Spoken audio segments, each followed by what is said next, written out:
understand it all by and by, when we see Jesus coming in glory, when he comes from his home in the sky, then we shall meet him in that bright mansion.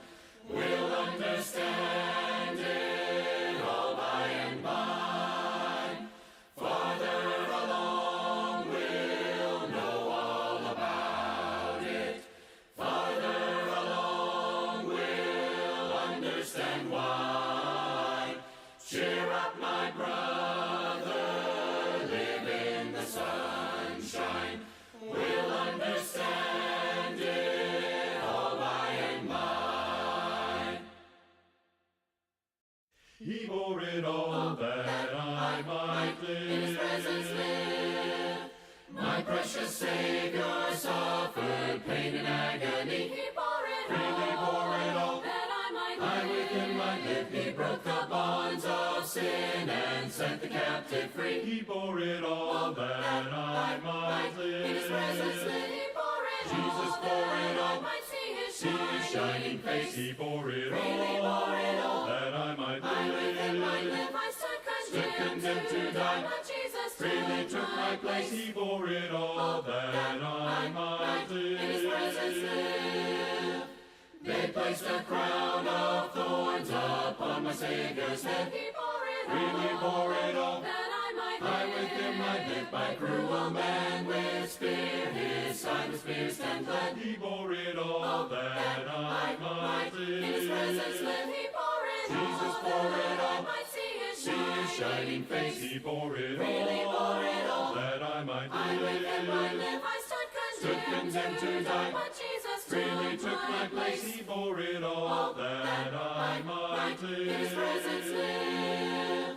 Up Calvary's hill in shame the blessed Savior trod. He bore it Freely bore it all. that I might I with him might live. Between two thieves they crucified the Son of God. He bore it all that I might In his presence live. live. He bore it Jesus all. bore That it I all. might see his See his shining face. He bore it Freely bore it all. that I might I with him might live. live. I stood condemned condemned to die. But Jesus Freely took my place. He bore it all that I might in his presence live. live.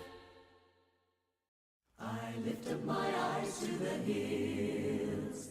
Where does my help come from? My help comes from the Lord. My help comes from the Lord. My help comes from the Lord. Maker of heaven and earth. 1,000 may fall at my side, 10,000 at my right hand, but my help comes from the Lord. My help comes from the Lord. My help comes from the Lord. Maker of heaven and earth.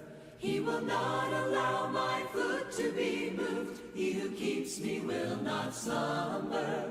For the Lord who made the heavens and earth will be my strength forever. I lift up my eyes to the hills. Where does my help come from? My help comes from the Lord. My help comes from the Lord. My help comes from the Lord, maker of heaven and earth.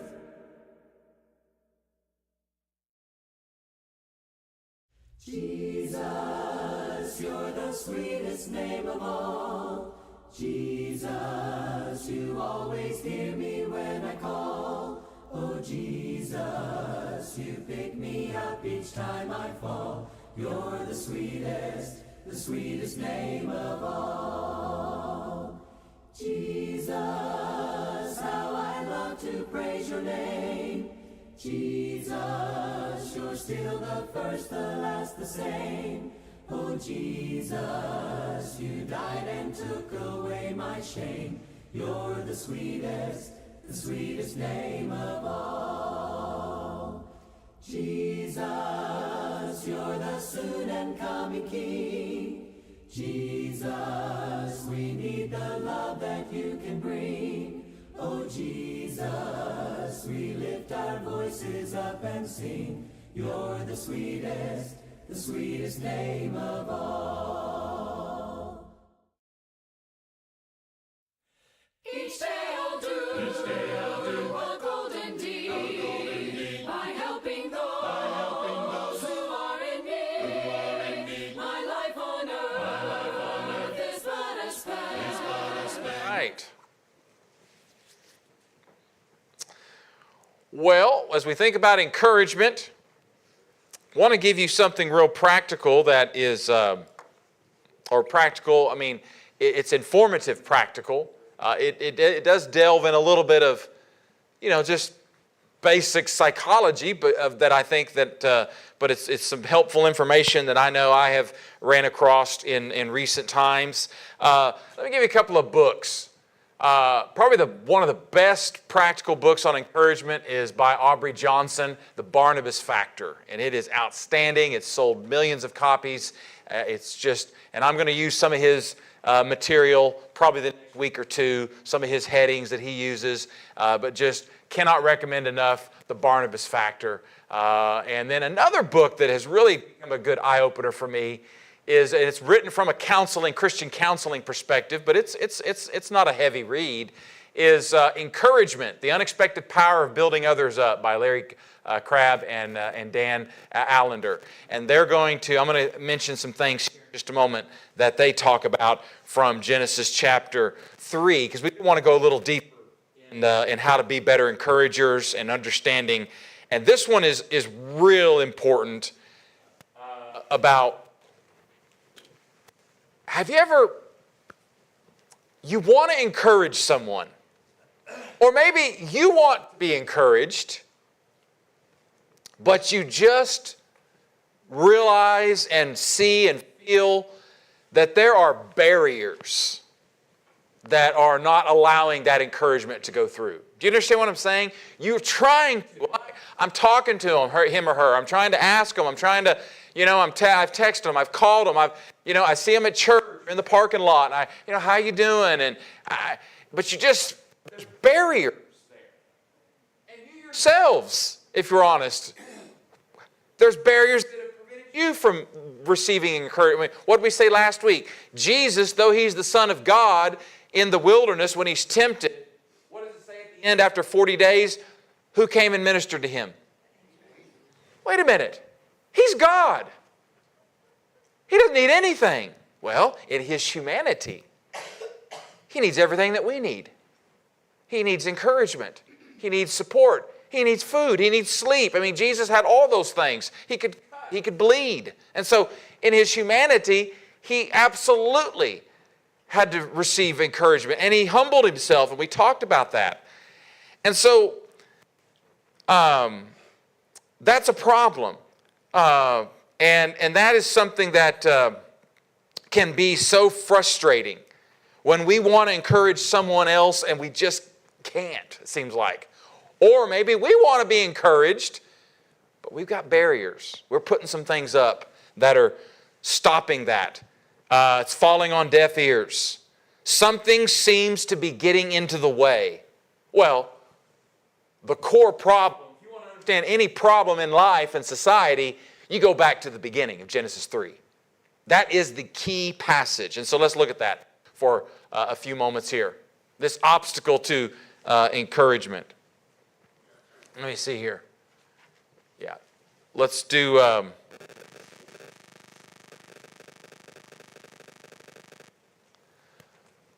let's...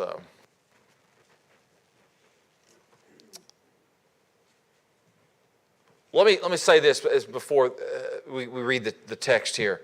Well, now let's read the text. Let's do that. Genesis 3. Let's do 1 through 10. So somebody get who'd like to do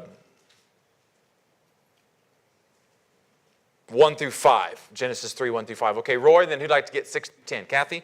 Okay, Roy, 1 through 5, Genesis 3. Now the servant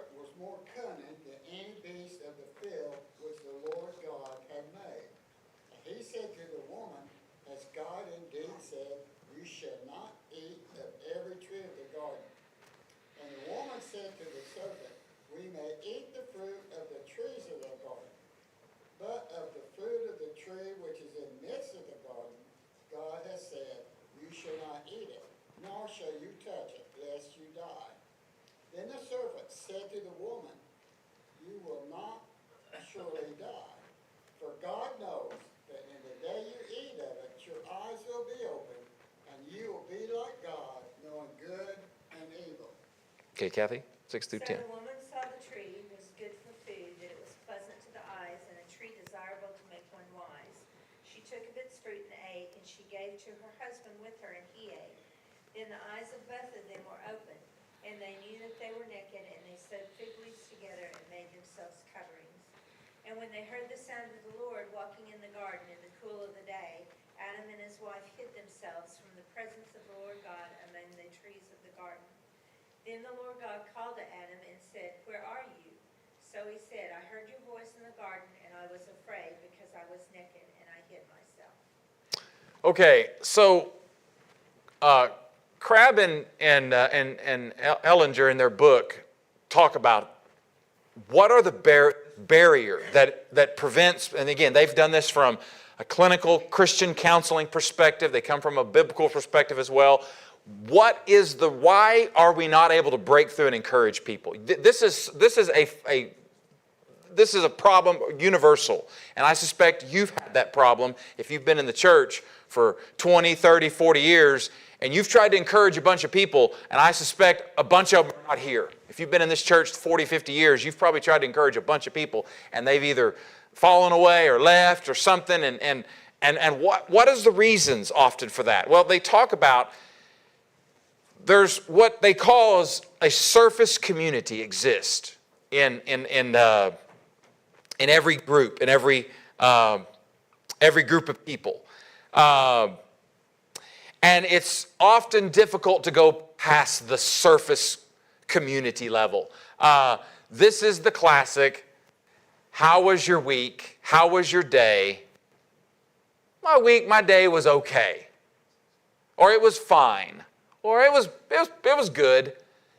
Now, you might have had a knockdown, drag-out fight with your boss. Right? But you're not going to say that. You might have had a big old fight with your spouse. You might have, you just start naming it, right? But do I really want to go beyond that surface of good and fine?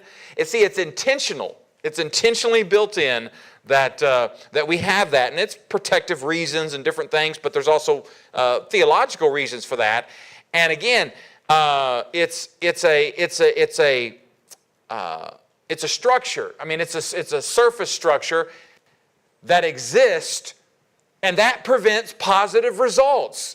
Counselors, psychiatrists, they've all noted this, that this is a major problem, that people, they have this surface level, this structure that guards, that protects, that keeps things on the surface level. And we're going to talk about the whys here in just a moment. They talk about the whys. And that's why it's so difficult. Well, again, Genesis 3 is how we got here. It's the story of sin, death, frustration, everything. And so it helps us gain an understanding. Now, he talks about in Genesis 3 here, and verse 10 is going to be the key. I heard you in the garden, and I was afraid because I was naked. That is a key verse in this section. And Crabb and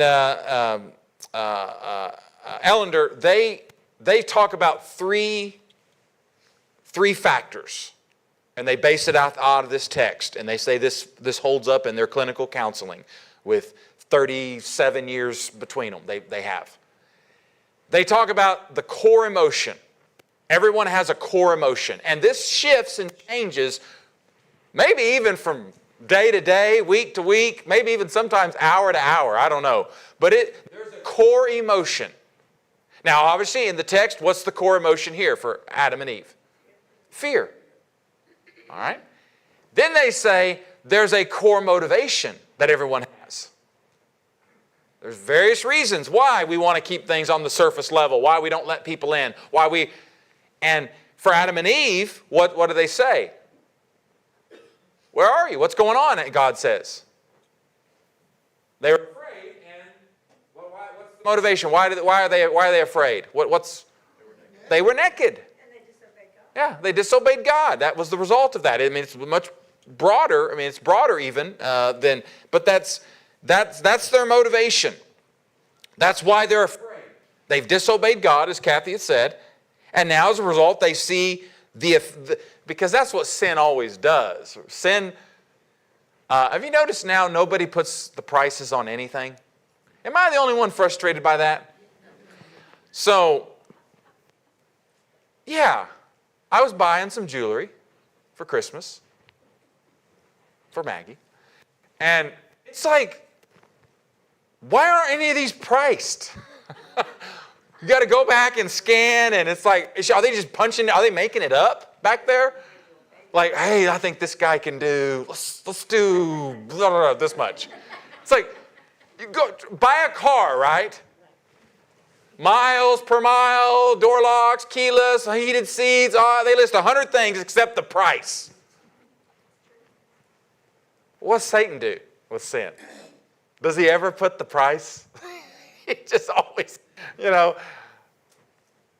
just always presents it. And so the price is all of this. And that's what we see. And so you see the core emotion, you see the core motivation, and then there's the core strategy. This all flows. They're afraid. Why are they afraid? Because they've disobeyed God. They're naked. They see the consequences, the results of that.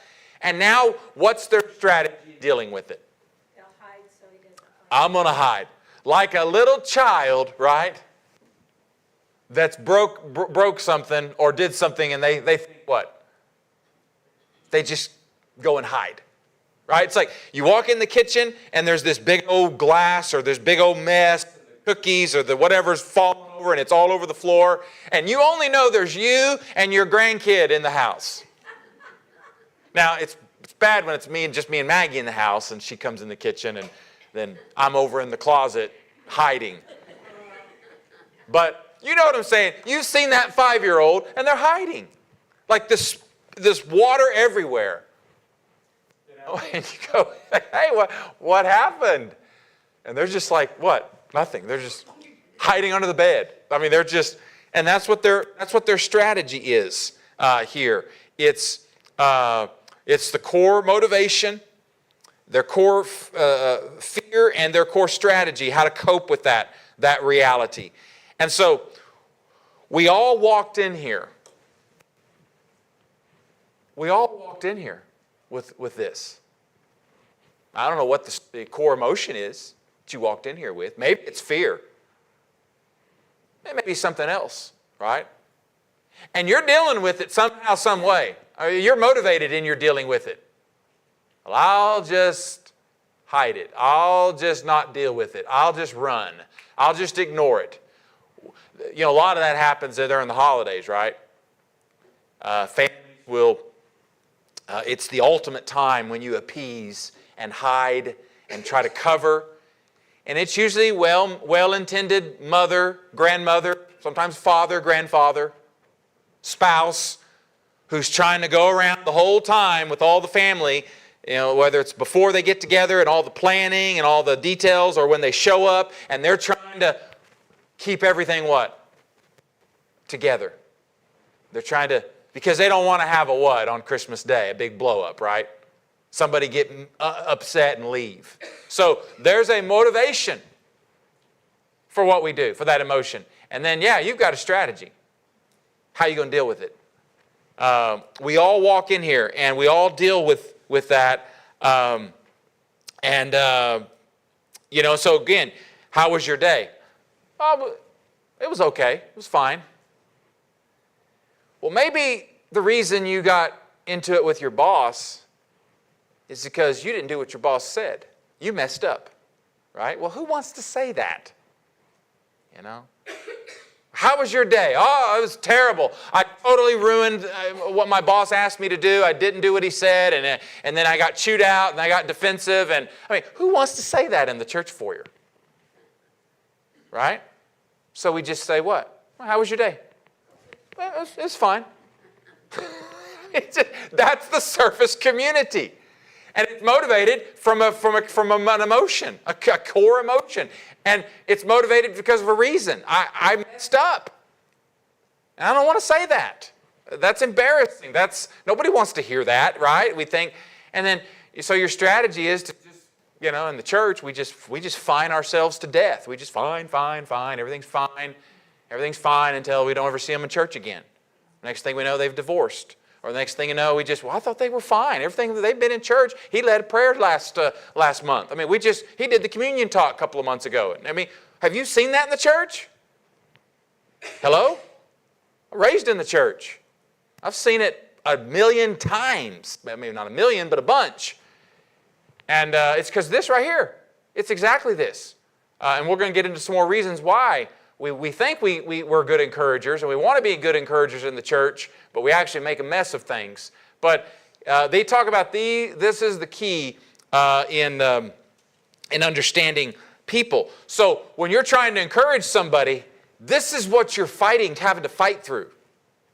This is why you're getting frustrated. I get frustrated, is because unless I recognize and try to understand the why of this, I'm just going to get frustrated. They're not going to answer. They're not going to give me specifics. There needs to be trust, time, relationship building. There are a lot of factors, but this is working against us so many times in encouraging in this regard. Now let's break this down again. Genesis 3. When sin entered the world, what else came with it? I mean, what all came with it? Okay, death, you've got that on two levels. The day you eat, you'll die. And the Adam and Eve, the Genesis record, records their death, right? But also, there was spiritual separation. Death was the day that Yeah. What else? What else entered the world? I mean, what? Sin, okay. What's that look like? What? Disobedience? What are things that come out of that? What are things that affect us? Pain? What? Lying? Yeah, dishonesty. Discouragement. What, Matt? Sickness? Corruption? Anger? Yeah. Shame? Yeah. I mean, the list goes on and on that these things entered our world.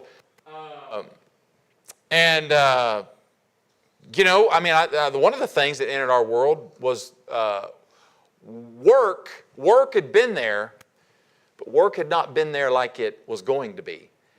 See, before they just maintained. work had been there without obstacles and now And it's so much easier if everything is done, the yard is all done, the kitchen, the house, whatever the project is pretty much all there. Now what they say is, now you just go in and you just water a couple times a day. Or you just go in and, have you ever done that for someone? Well, they've got the project it's pretty much done. What they need you to do is what? Maintain it. And that's what Adam and Eve, they didn't have to dig.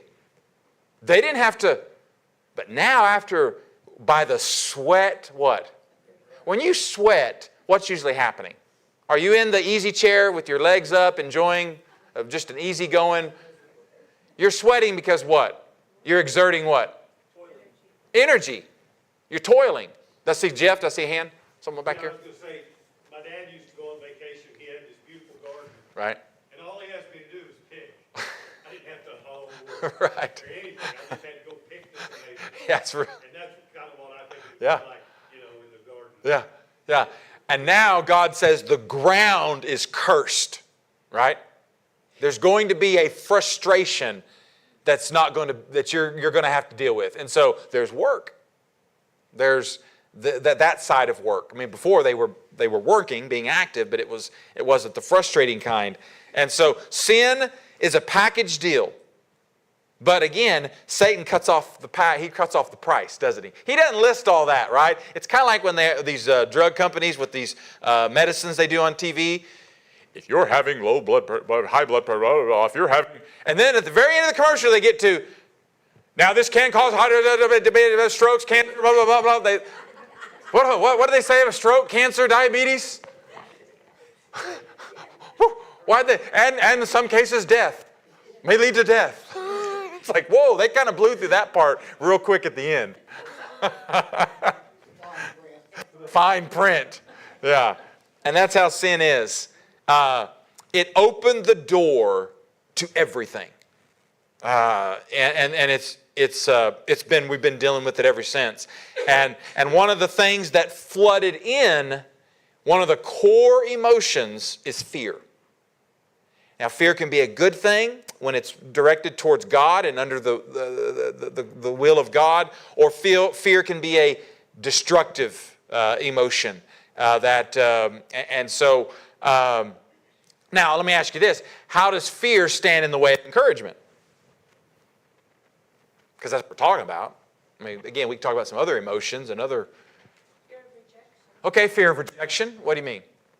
Well, some people, if you try and encourage them, it goes back to they put up barriers and Okay. don't accept it, which is very frustrating to you.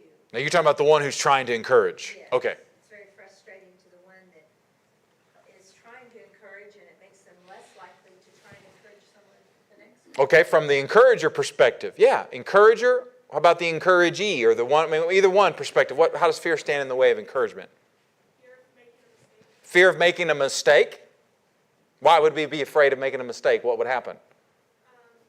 Make a mistake and maybe you feel as though the encourager won't believe in you next time. Okay. Maybe you do really well and the bar is raised. Yeah. You got to do this standard now. That may seem almost. It's like a great sermon. You know, you want it again next week. Amen. But sometimes, we got to throw a few duds in there just to kind of, keep that down a little bit, But no, that's exactly right. It may be impossible to achieve this. What else? Fear and encouragement. I love that, what she's saying. I mean, that's a big one. What do you think? Yeah, Lucy? Sometimes you don't ask for encouragement because you don't want to seem weak. Don't want to seem weak. Yeah, we talked about that a lot. That's a real big one. The pride. Yeah, Ivana, what? Maybe out of their comfort zone. Out of their comfort zone? Judgment. Judgment. Now, in the church, we're a community of love and mercy and forgiveness and acceptance. I've never known of Christian people anywhere that were anything but loving, accepting, forgiving, understanding. I mean, it's to the point where the people out don't attend church. I mean, some of them did, and that's why they don't. At one point, they did, and they don't. But, I mean, it's out there in the world that, you don't find always acceptance in church buildings, among church people. So, judgment, what else? Anything else fear stand in the way of encouragement? What you think about? I think it's hard a lot of times for people that are good encouragers to take encouragement. Yeah. We have a friend that I ride with, and she is a wonderful, wonderful encourager and helps in any way she can. But I've noticed a lot of times when you offer to help her, she doesn't always accept it. I think it's because she's used to being the one Yeah. to help and to encourage. Yeah. Yeah, Satan can really work on the one who's trying to be strong all the time, and he can try to bring them down by not letting them be encouraged or take care of themselves or think they always have to be. I think it's like the old, the issue of being a caregiver. Here you are caring for someone who maybe can't get around or in a wheelchair or homebound, and it can just wipe out the caregiver, right? It's just because if they're not receiving any support, it's a big problem. And notice again here, notice a couple of things here. Notice the compare and contrast, Genesis 2:25. Adam and his wife were both naked, and they felt no shame. Then you get to verse 10 of next chapter. He answered God, I heard you in the garden, and I was afraid because I was naked, so I hid. Fear, shame, bitterness, anger, we talked about that when I did that class last whenever that was, earlier this year on the Satan's arrows. And we looked at a lot of those and kind of we're coming back to a little bit of that, I guess, with fear here. But if someone isn't accepting encouragement, it's because the core emotion is too raw. They've been hurt before, maybe. It's paralyzing them. It has to be dealt with. It has to be addressed. It can be a very long, difficult process to do that. And again, in church, that doesn't always work so well in short little bursts of, hi, how you doing? Hope you've had a good week kind of conversation. If that's on the surface level of church, right, we're not ever really going to get. And it doesn't mean every member has to know every core emotion of every member. I'm not saying that, but we've got to have some people in our lives. And they should be brothers and sisters in Christ that we should be able to have that help us deal with that. And again, Adam sees himself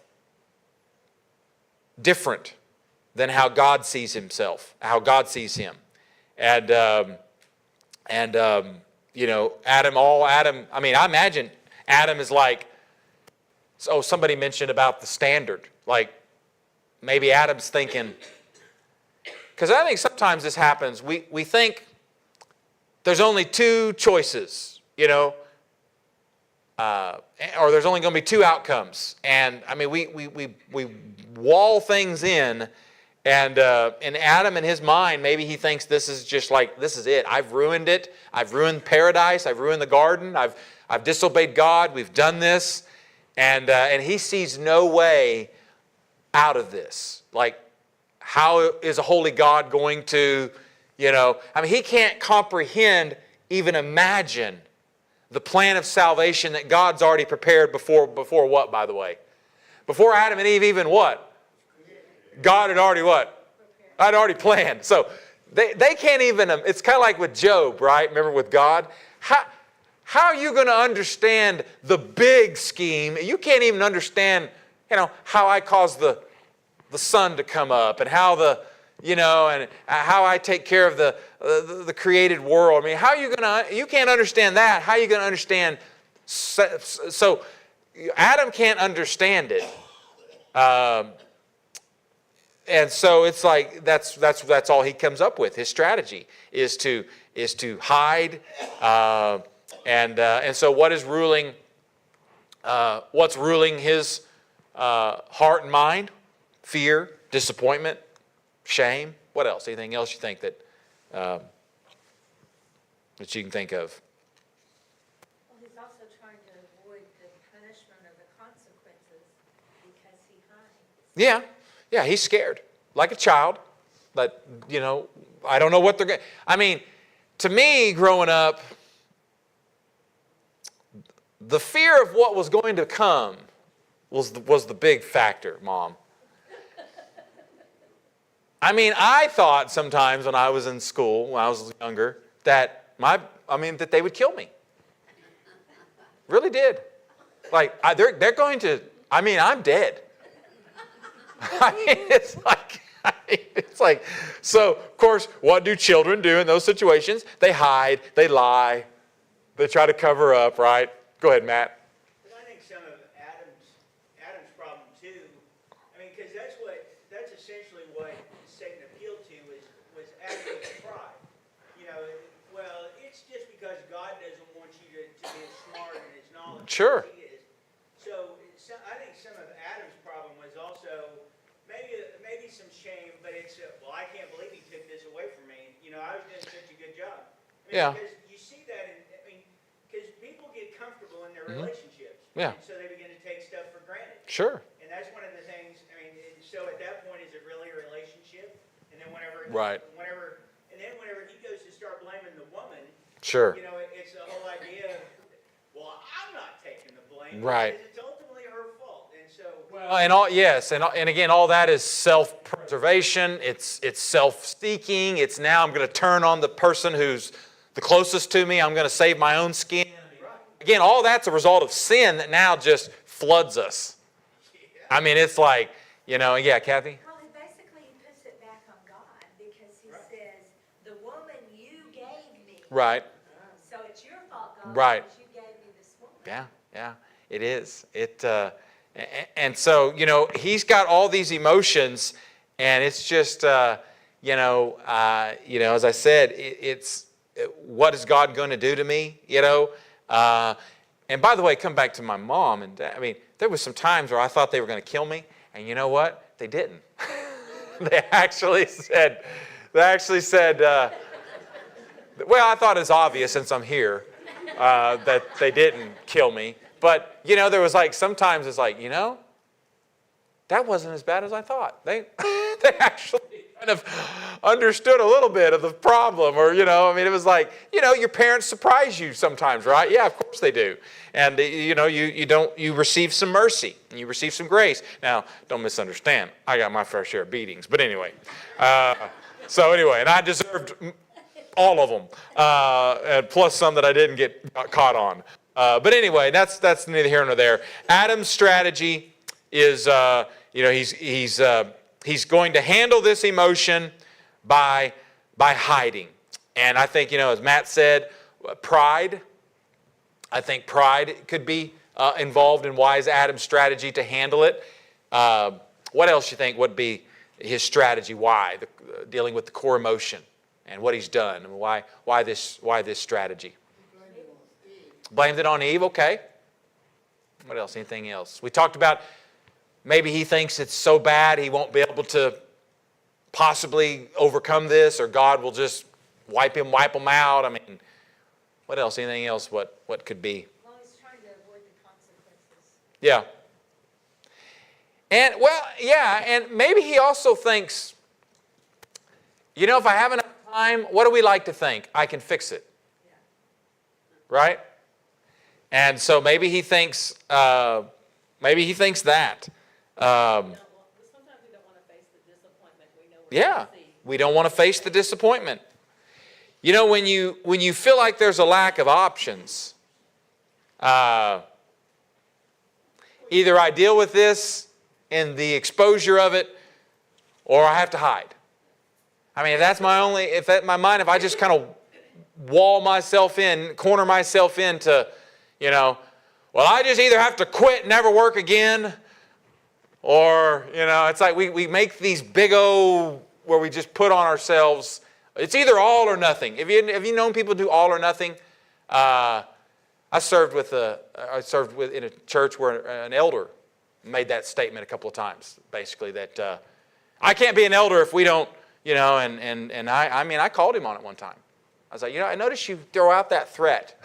Privately, I said that to him. I said, it kind of bothers me that this all or nothing, that, I have to be able to agree with all of this, or I don't know if I can be an elder here. And I was just like, don't make this an all or nothing, because that's never a good outcome. And maybe that's what Adam has done, Either way, that's his strategy, is to hide it. And so we have barriers.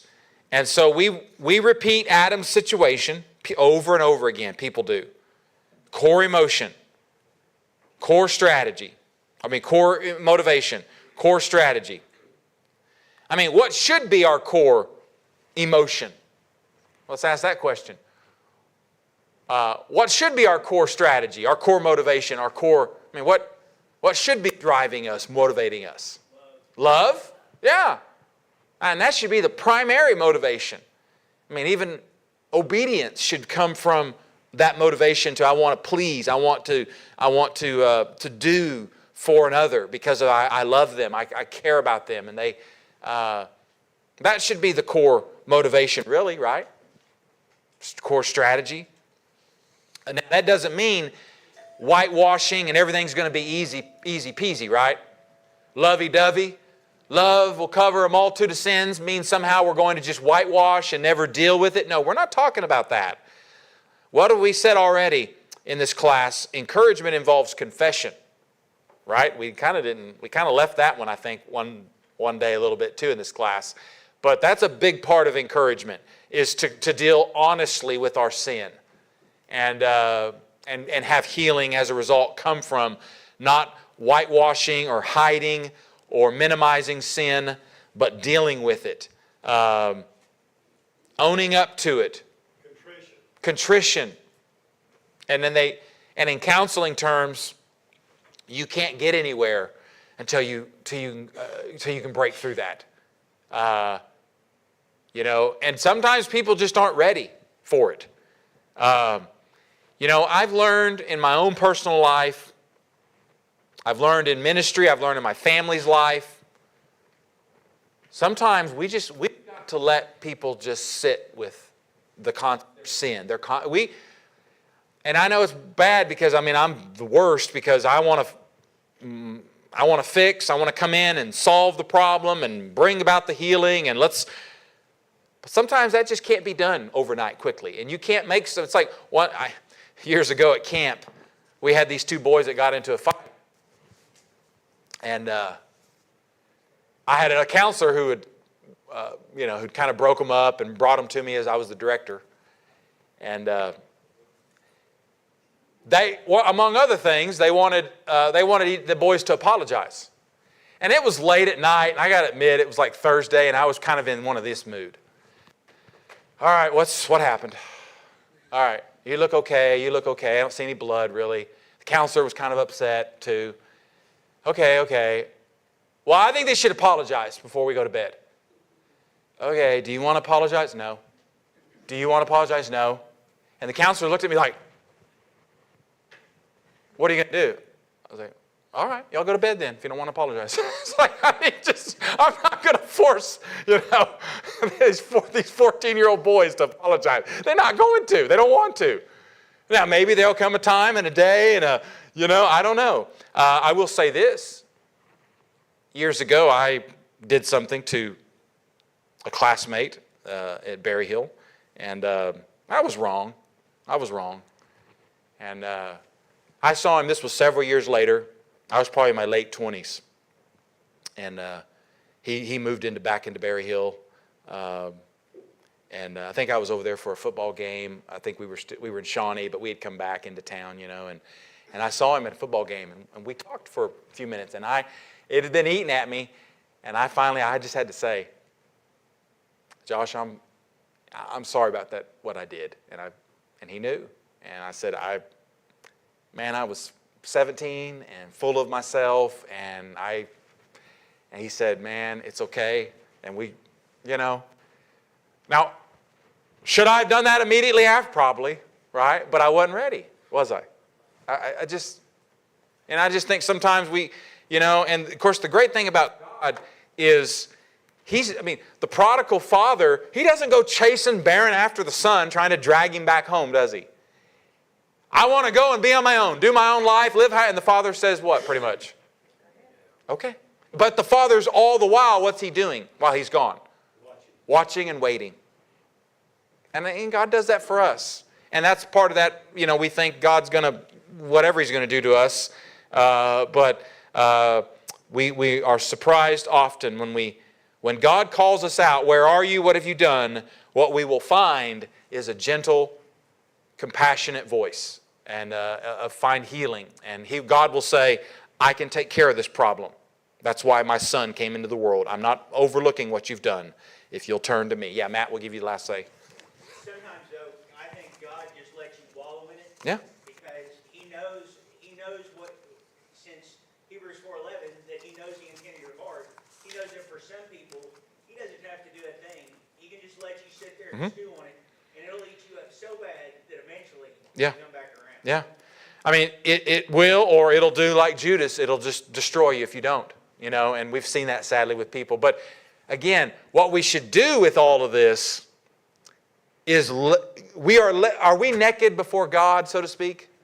We are laid what? Bare. God sees what?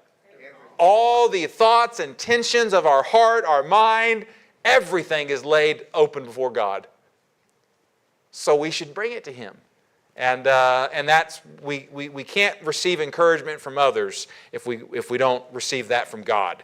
And so it is a big part of our theology that we need to think about what causes. So people have core emotions. They have core motivations for what they do and because of that emotion. And they have a strategy. And that strategy is often hide because I've been hurt, I've been burnt, I'm scared, I'll be a disappointment. They won't ever let me do this. They'll think I'm a disappointment. We have that constantly. So we got to break through that. And you say, Robert, how do we do that? Oh, that takes community, takes time, takes spending time with each other and developing that bond and love and friendship in the church. So, all right, well, we will pick up there next time. Here I am to say that you're my God. You're altogether lovely, altogether worthy, altogether